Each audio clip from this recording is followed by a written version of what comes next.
इस देश में जितने गद्दार हैं उससे कहीं भी ज्यादा, दोस्तों इस देश में जितने गद्दार हैं ना, इससे ज्यादा गद्दार पूरी दुनिया में आपको देखने को ही नहीं मिलेगा।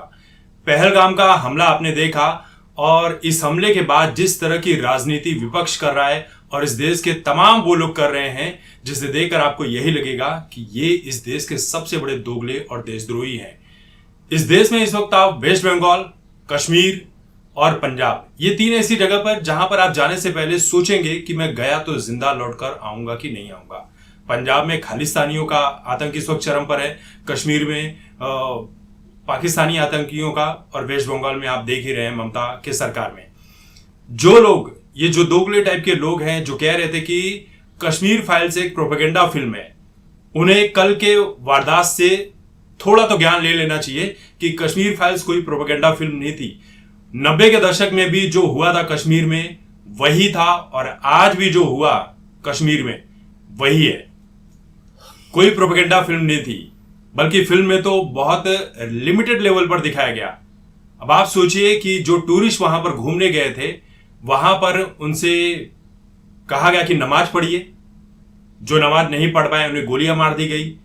धर्म पूछा गया कि आप किस धर्म से हैं, नहीं बताया गया, हिंदू धर्म के लिखने तो तुरंत गोलियां मार दी गई। और एक पति को मार दिया गया, और उसकी बीवी ने जब कहा कि मुझे भी गोली मार दो, तो उसकी पत्नी से कहा जाता है कि तुझे इसलिए छोड़ रहा हूं ताकि तू जाकर मोदी को बता सके कि हमने ये क्यों किया।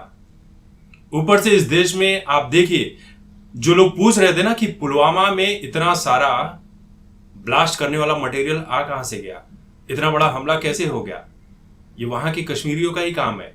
अगर कश्मीर में कश्मीरी इतने ज्यादा देश के प्रति ईमानदार हैं, तो फिर वहां पर जब चुनाव हुए थे तो वही आतंकवादी समर्थकों की ही सरकार को क्यों चुना गया, क्यों बीजेपी को नहीं चुना गया? क्योंकि वो चाहते थे कि वहां पर कोई बीजेपी की सरकार ना बने। ये वही लोग समर्थक हैं। कुछ एक का दुक्का लोग सही काम कर रहे हैं, इसका मतलब ये नहीं होता कि कश्मीर में सब सही है। वही हो रहा है जिन्होंने पुलवामा के आतंकवाद के टाइम पर सपोर्ट किया था, और इतने हमारे वीर सिपाही शहीद हो गए थे। और आज भी उन्हीं आतंकियों को सपोर्ट करने वाले वो स्थानीय कश्मीरी थे जिन्होंने सपोर्ट किया।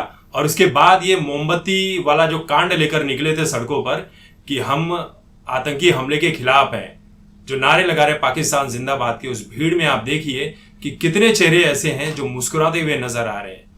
किसी की मौत हो गई है तो मुस्कुराते हुए नजर आ रहे हो। ये वही चेहरे हैं जो बुरहान हानी की मौत पर रोते हुए नजर आते हैं, लेकिन कल देखो हंसते हुए नजर आए।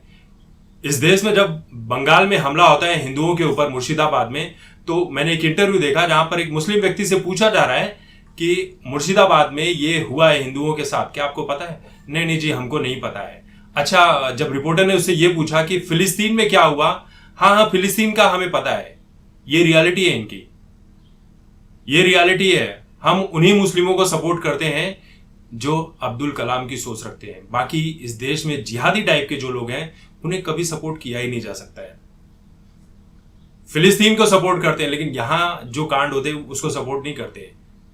अब आप सोच लीजिए कि पाकिस्तान से इनका नेटवर्क कितना कनेक्शन जुड़ा हुआ है, इतने हमले हो जाते हैं, उसके बाद भी इस तरह की दोगली बातें करते हैं। रॉबर्ट वाड्रा ये कहता है कि मुसलमानों को नमाज पढ़ने से रोका जा रहा है, उनकी वक्फ प्रॉपर्टियां छीनी जा रही हैं, मुसलमानों के साथ भेदभाव किया जा रहा है, इस वजह से धर्म के नाम पर गोलियां मारी गई।